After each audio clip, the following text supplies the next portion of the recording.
Bonjour. Pour cette émission consacrée à la santé, Santé Plus, nous avons choisi d'évoquer un événement qui remonte à un siècle, la grippe espagnole. Et Agnès Renard et moi avons choisi ce sujet parce qu'il colle pleinement à l'actualité et nous avons invité Laura Spinet, qui est journaliste, qui est anglaise, qui a écrit de nombreux articles scientifiques dans des publications principalement britanniques, anglaises, et également un livre en 2017 qui en anglais s'appelle Pale Rider, le cavalier pâle, hein, et vous sortez la version française de ce livre en 2018, vous l'avez appelé La Grande Tueuse.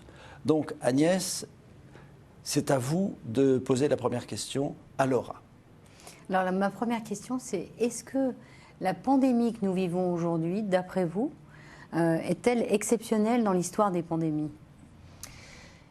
Elle n'est pas du tout exceptionnelle, sauf dans un sens, ce qui est que, d'après qu'on sache, on n'a pas eu de pandémie de coronavirus, de cette famille de virus à laquelle appartient le virus qui cause la pandémie d'aujourd'hui, la Covid-19. Mais on a eu, par exemple, 15 pandémies de grippe dans les 500 dernières années. Ça, c'est une estimation, parce qu'on n'a pas pu diagnostiquer la maladie au Moyen-Âge. Mais c'est juste pour dire que ce n'est pas du tout exceptionnel qu'on a une pandémie, une maladie qui répand partout dans le monde et qui cause une maladie respiratoire. Et pourquoi avez-vous eu en 2017 l'idée d'écrire ce livre sur la grippe espagnole? Enfin, l'idée, vous êtes peut-être déjà venu. Ça, c'est une très bonne question, en fait, parce qu'en tant que journaliste scientifique, vers 2013, beaucoup des éditeurs pour qui je travaille, parce que je suis indépendante, m'ont demandé d'enquêter sur la science de la Grande Guerre, parce qu'on allait marquer évidemment le centenaire de la Grande Guerre. Donc je suis partie en mission dans les Alpes italiennes pour écrire sur les corps des soldats qui sortaient de la glace préservés, alors toutes sortes d'histoires liées à la science de la Grande Guerre. Et après un certain moment, je suis rentrée, j'ai dit à mon mari, mais on ne parle pas de cette autre catastrophe qui est arrivée à peu près en même temps. Et j'ai fait mon premier Google sur Internet pour comprendre combien de morts il y avait dans la pandémie. Il y avait au moins 50 millions par rapport à 17 millions pour la guerre. Et on ne parlait pas de cette autre catastrophe. Donc je me suis dit, il y a un trou dans notre mémoire collective et il faut le remplir. Et pourquoi dit-on, pardon, de 50 à 100 millions? Parce que c'est quand même, si on compte entre 50 et 52, d'accord, mais de 50 à 100 millions, ça fait une fourchette extraordinaire. Tout simplement parce qu'on n'avait pas de tests de diagnostic à l'époque. Donc on diagnostiquait cette maladie de par les symptômes. Et c'est très facile de confondre les symptômes, une maladie respiratoire avec une autre, d'après les symptômes. Donc en fait, on ne peut pas être sûr. Et puis en plus, dans les parties un peu reculées du monde, où il n'y avait pas d'infrastructure de santé, c'était très difficile déjà de compter les vies, après de compter la maladie et les cas de la grippe. Alors justement, à l'époque de la grippe espagnole, comment et en combien de temps le virus s'est développé? On sait que là, dans le Covid, en moins de 3 mois, nous sommes retrouvés face à une pandémie mondiale. Est-ce que, justement, on peut faire un retour en arrière et essayer d'estimer combien de temps il a fallu pour que cette grippe espagnole devienne une pandémie mondiale? En fait, c'est intéressant parce que la pandémie de 1918 a éclaté d'abord dans une première vague qui n'était pas très grave. C'est-à-dire, ça ressemblait beaucoup à une grippe saisonnière. Et ça, depuis, ça dépend où on était dans le monde, mais depuis, disons, février 1918, où, je vous rappelle, il y avait toujours la guerre qui était en cours. Donc, ce n'était pas la priorité de beaucoup de monde. Et en plus, la grippe est causée par un virus. Virus, c'était un concept assez neuf, nouveau en 1918. Les premiers virus ont été identifiés à la fin du 19e siècle. Donc presque tous les médecins du monde croyaient qu'il avait affaire avec une bactérie. Et donc, leurs tests étaient inefficaces. Même les vaccins qu'ils ont commencé à construire étaient presque inefficaces parce qu'ils étaient construits contre une bactérie. Et il y avait beaucoup de bactéries opportunistes qui colonisaient, si vous voulez, les poumons des victimes, des patients. Donc, il y avait beaucoup de confusion, beaucoup de mauvais diagnostics et en plus cette autre catastrophe qui s'est déroulée en même temps. Et en plus, la première vague, c'était pas très différent d'une grippe saisonnière. C'est pas avant août 1918 où la deuxième vague, qui était beaucoup plus meurtrière, a éclaté, qu'on s'est rendu compte qu'il y avait ici quelque chose de neuf et de très dangereux, en fait. Donc il a fallu 3 ans pour finalement passer d'une suspicion de bactéries à la compréhension d'un virus et d'une pandémie mondiale. Est-ce que... Mais en fait, non, pendant l'été 1918, on savait déjà qu'il y avait une pandémie, disons, qu'il y avait une maladie qui était répandue globalement et qui tuait. Et donc, mais après, de gérer cette pandémie, de comprendre ce virus, cette pathogène, c'était beaucoup plus long et plus compliqué. Quelle était la différence principale? Pourquoi est-ce que c'était si fort? Pourquoi est-ce que les gens mouraient comme ça rapidement? Est-ce qu'il y avait des signes particuliers? En fait, une pandémie de grippe est causée par une souche nouvelle de la grippe. C'est-à-dire que le virus qui cause la grippe est très changeable, très mutant, merci. Et donc, quand on a une souche qui sort dans la population humaine, qui est nouvelle, qui est très différente d'autres souches qu'on connaît déjà, qui circulent déjà, et donc on n'a pas d'immunité contre lui, à ce moment-là, ça peut tuer très facilement. C'est que le virus n'est pas encore adapté à notre système immunitaire et les gens meurent. Et en fait, on pense, on n'est pas sûr, mais d'après les évidences qu'on a recueillies, qu'il y avait une mutation entre la première vague et la deuxième vague en 1918 pour créer une souche qui était encore plus meurtrière, en fait. Ce qui ne va pas arriver avec la Covid, probablement. Pourquoi? Parce que le virus qui cause la Covid est beaucoup plus stable biologiquement, en termes de sa composant génétique. Agnès? Alors, comment ont réagi les gouvernements à l'époque? Est-ce qu'ils ont... Justement, vous parlez de la lenteur à mettre en place des mesures, et on le comprend bien dans le cadre d'une crise mondiale et d'une guerre mondiale, mais qu'est-ce qu'on peut faire comme différence? Qu'est-ce qui vous a frappé? Parce que le Premier ministre Emmanuel Macron a parlé d'une crise sanitaire de la même ampleur que la grippe espagnole. Est-ce que ça c'est justifié ou pas en fait? Non, je dirais que non, pour la simple et bonne raison que si la grippe dite espagnole, parce qu'elle n'était pas espagnole, a causé 50 millions de morts minimum sur une population globale qui était 4 fois moins qu'aujourd'hui, l'ampleur était tout simplement beaucoup plus grande qu'aujourd'hui. Nous, on a perdu presque, pas encore 1 million de morts, voilà, sur une population plus grande. Mais en même temps, ce virus est très dangereux. Donc l'ampleur n'est pas la même, mais c'est toujours très grave. Est-ce que les gouvernements, qu'est-ce qu'ils ont fait à l'époque? Bon, pendant la première vague, je dirais même que la première vague était presque reconnue d'une façon post-hoc, qu'au moment où elle a éclaté, c'était plutôt comme une grippe saisonnière. On ne prêtait pas beaucoup d'attention à ça, surtout parce que c'était en pleine guerre. Après, on s'est rendu compte que c'était probablement une sorte d'avertissement de la deuxième vague. Pendant la deuxième vague, qui, encore une fois, ça dépend où on était dans le monde, a éclaté vers la fin d'août 1918, là, on savait qu'on avait un problème. Et on a mis en place beaucoup de mesures de santé publique, au moins dans les pays développés. Mais ces mesures étaient principalement la distanciation physique, les masques. Donc il n'y avait pas beaucoup de différence là dans ce qu'on fait aujourd'hui, parce qu'on n'a pas encore de vaccin aujourd'hui, on n'a pas beaucoup de traitements efficaces pour le moment.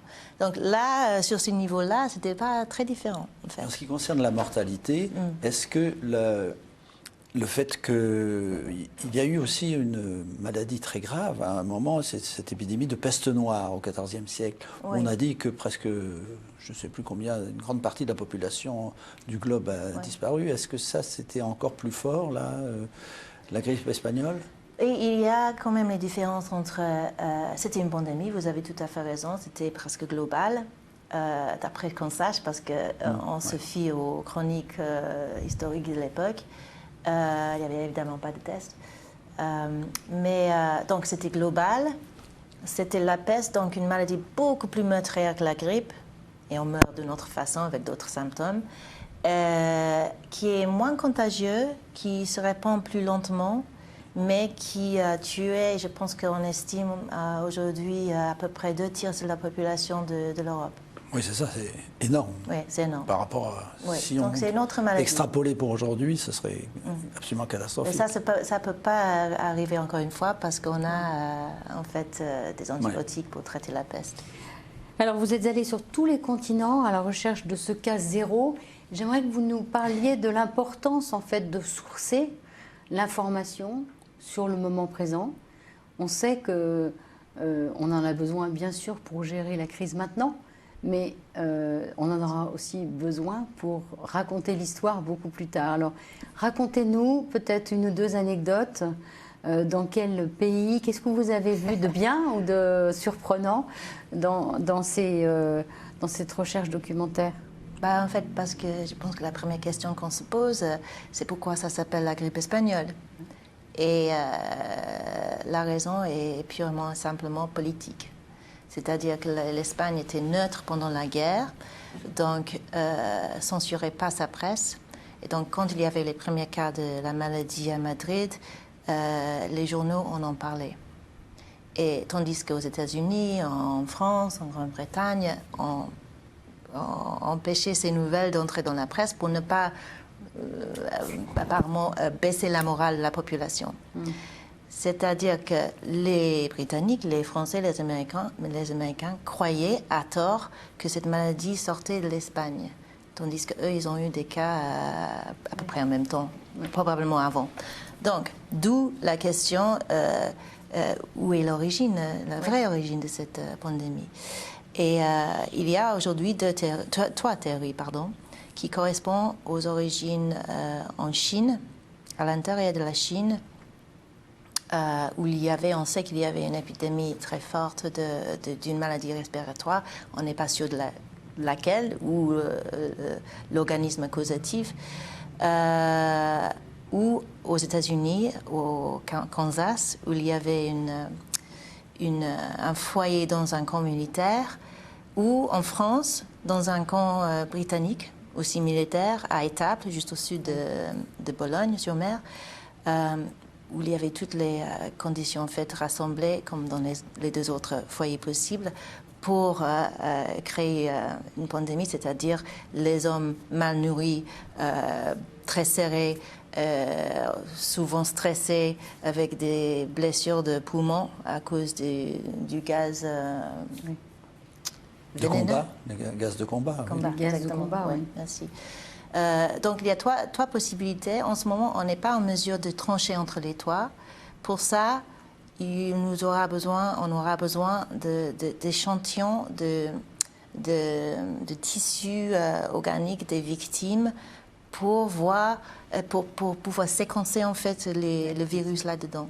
Et on trouve des échantillons là? C'est pas impossible en fait. Il y a par exemple des scientifiques en ce moment américains qui ont pu obtenir des test tubes, des éprouvettes. Des éprouvettes, merci, qui ont été conservées dès 1918, qui contiennent des échantillons de matériaux des poumons pulmonaires des soldats qui sont morts de la grippe au printemps.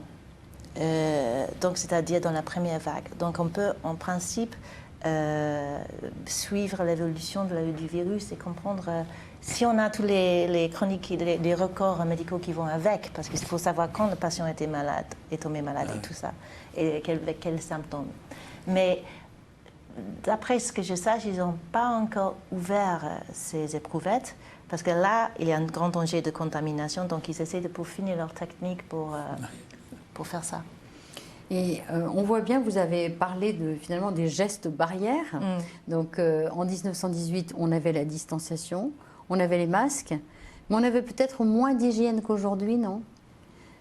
Est-ce que la partie hygiène n'a pas péché en fait dans cette... C'est une très bonne question. Je pense que encore une fois, ça dépend où dans le monde, parce que dans certains pays, on avait une très bonne compréhension des principes de base d'hygiène, ça depuis le 19e siècle, dans la France, grâce à M. Pasteur, par exemple.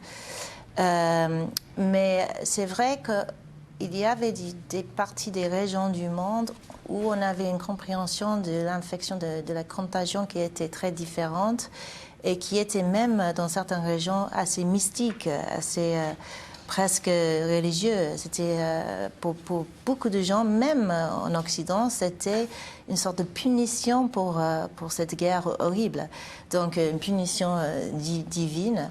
À ce moment-là, si on croit que c'est une punition de Dieu, on va agir très différemment que si on pense que c'est un virus qui se transmet de main à main. Et vous dites aussi dans votre livre que cette pandémie terrible a eu des conséquences sur la gouvernance de certains pays, sur la science aussi. C'est vrai que j'ai essayé de tracer les conséquences à long terme de la pandémie parce qu'il y a eu à l'époque très peu de recherches là-dessus. Et il y a certaines choses qui sont assez évidentes des archives historiques, c'est-à-dire qu'on n'a pas besoin de creuser beaucoup pour découvrir que ça a accéléré la fin de la guerre, par exemple. Ça a eu un impact aussi sur le processus de la paix à Paris en 1919, où a frappé la troisième vague de la pandémie. Parce que, par exemple, Woodrow Wilson, qui était le président américain à l'époque, et qui était la personne le plus modérée dans les négociations pour la paix, est tombé malade avec ses conseillers les plus proches. Donc il y avait une absence là qui a eu un impact sur les résultats de ce processus. En même temps, par exemple, beaucoup de pays à ce moment-là manquaient des ministres de santé. Et donc, on voit dès les années 20 qu'on a commencé à créer des ministres de santé dans ces pays. C'est-à-dire qu'il y avait quelqu'un qui s'occupait de la santé qui était assis à la table haute, si vous voulez, et qui pouvait demander les ressources et les pouvoirs pour gérer une situation comme ça, qui n'existait pas avant. Après, il y a eu, avant la pandémie, par exemple, des discussions sur la question de s'il fallait une Organisation mondiale de la santé pour coordonner ces situations comme ça. Il y a eu déjà ces discussions. Mais après, on voit qu'on agit là-dessus. On commence à créer, par exemple, la partie de la Ligue des Nations, qui avait une partie qui était dédiée à la santé publique. Ça a été créé juste après la pandémie. Et c'était avec d'autres organisations, en partie une sorte d'ancêtre de notre OMS d'aujourd'hui. Alors, on peut espérer la même chose aujourd'hui dans le cadre de la Covid. On a déjà fait évoluer énormément les connaissances dans les 6 derniers mois. Est-ce que vous êtes confiante dans cette évolution des connaissances, vous qui êtes à la fois auteur et journaliste scientifique? Est-ce que vous pensez qu'aujourd'hui, il y a vraiment l'acquisition de connaissances, ou est-ce que finalement, on a l'impression, nous, en tant que citoyens, qu'on nous répète un peu toujours les mêmes choses, et voire même qu'on a des données peut-être contradictoires? Je pense les deux, en fait, parce que c'est vraiment, honnêtement, sincèrement, incroyable les progrès qu'on a fait depuis le début de cette pandémie. On avait séquencé le virus, je pense, 10 jours après qu'il a été identifié pour la première fois. Les premiers candidats vaccins sont entrés dans les essais cliniques, c'est-à-dire humains, dès le début mars. C'était vraiment rapide. Et si tout va bien, on va avoir un vaccin, au moins un premier essai qui est utilisable dès les premiers mois de l'année prochaine. Ça, c'est vraiment extraordinaire parce que normalement, ça prend au moins 5 ans, plutôt vers 10, même 20 ans, pour créer un vaccin contre une nouvelle maladie infectieuse. Donc, c'est vraiment impressionnant. En même temps, il y a la partie politique qui existe toujours. Il y a la partie, je dirais, humaine, le fait que la course pour trouver un vaccin est toujours motivée au moins en partie par les intérêts commerciaux. Et donc, on voit parfois les comportements moins impressionnants.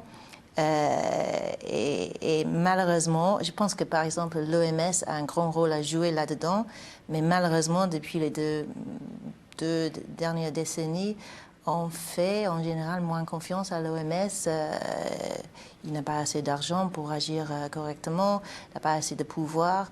Donc il y a un manque aujourd'hui, je dirais, de coordination globale, internationale qui va nuire à notre santé publique, finalement. Diriez-vous que la théorie du complot l'emporte sur la rationalité scientifique ? Je pense qu'il y a toujours eu des théories de complot parce que les gens ont peur. Et les deux choses vont ensemble. Le problème aujourd'hui, c'est que avec l'Internet, avec les réseaux sociaux, on a un tel volume et vitesse d'informations et c'est parfois tellement difficile de distinguer le vrai du faux que je pense que ce problème nourrit les complots. Aussi une dimension qui est un peu éternelle des pandémies, c'est que nous, les êtres humains, on n'a pas de patience par rapport au virus qui est très patient. Donc nous, on en a marre de porter les masques. Vous voyez les manifestations à Paris, fin août, je crois, contre les masques. Mais le virus attend. Et dès qu'il y a des gens qui se mettent ensemble sans masque, on aura, c'est sûr, un nouveau foyer. Oui, mais par exemple, même sans théorie de complot, il est difficile de comprendre l'attitude du président Trump, dont on vient d'apprendre qu'il était très bien informé et qu'il savait que ce virus était très dangereux. Il l'a dit au mois d'avril déjà à Bob Woodward, qui publie un livre à ce sujet. Et en fait, il a minimisé l'importance de la pandémie, de sa dangerosité, mais on se demande vraiment quelle mouche l'a piqué, si j'ose dire. Alors. Ah bon, je ne sais pas si on a le droit de parler politique, mais il y a un seul but qui motive M. Trump, d'après moi, c'est qu'il veut gagner l'élection en novembre. Donc, lui, il fait des promesses, comme par exemple il aura un vaccin avant novembre. Si on a un vaccin avant novembre, c'est qu'on a probablement fait trop vite, ouais, et on va payer le prix. Donc, il y a toutes sortes de risques qu'il court, lui, parce que j'imagine qu'il pense que ça va lui gagner l'élection en novembre, ouais, mais c'est dangereux, effectivement. Entre sa négation du changement climatique, qu'on voit le résultat avec les incendies géants en Californie, et ce qu'il disait sur la pandémie, finalement, c'est un très mauvais calcul. Bon, entre ces mensonges et ce qu'il n'a pas compris du virus, je pense qu'on est, on est un peu perdu, oui. Et vous, personnellement, quelle est votre attitude face à la pandémie actuelle, Covid ? Je pense que c'est une maladie dangereuse. Par exemple, je pense qu'au début, on a dit que ce n'était pas du tout un problème pour les jeunes. On découvre qu'en fait, ce n'est pas vrai. Les jeunes sont aussi susceptibles, moins peut-être que les vieux et que les gens avec d'autres maladies. Mais c'est très intéressant, d'après ce que j'ai pu lire récemment, c'est une autre maladie qui se manifeste chez les jeunes. C'est-à-dire que ça peut être plus long. Ça peut se manifester dans une dépression, une fatigue, des problèmes à réfléchir, à penser. Donc, je pense que elle est dangereuse. Il faut s'y méfier. Il faut faire ces gestes. Il faut faire ces gestes pour se protéger et protéger les autres, parce que c'est beaucoup mieux que d'attraper la maladie. Je trouve que porter un masque, c'est pas une énorme contrainte sur notre liberté. Et il faut se souvenir qu'il y a 2 mois, on était tous sur nos balcons, à nos fenêtres le soir pour applaudir le personnel médical qui va souffrir si on a une deuxième vague de la maladie.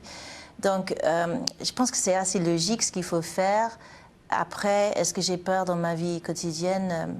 Pas vraiment. Je vis ma vie parce que je suis aussi impatiente que d'autres que ça se termine. Mais je pense qu'il faut vraiment se méfier de cette maladie, oui. Faut-il se résigner à l'apparition régulière de ces pandémies ? Je serais tentée de dire oui, puisque vous faites avec votre livre qui est passionnant. D'ailleurs, je voudrais en profiter pour dire que c'est un livre qui n'est pas triste et qu'il faut lire comme un roman, d'une certaine manière. Donc je vous encourage à le lire, mais on voit bien que finalement, ces pandémies n'ont pas un caractère exceptionnel, vous nous l'avez démontré grâce à votre livre. Donc, d'après vous, faut-il se résigner à l'apparition de pandémies régulières et que faut-il penser sur vivre avec un risque, en fait, puisque finalement, c'est ça qu'on va, qui vient devant nous. Oui, mais c'est très intéressant. Tout au début, j'ai parlé d'un trou de mémoire.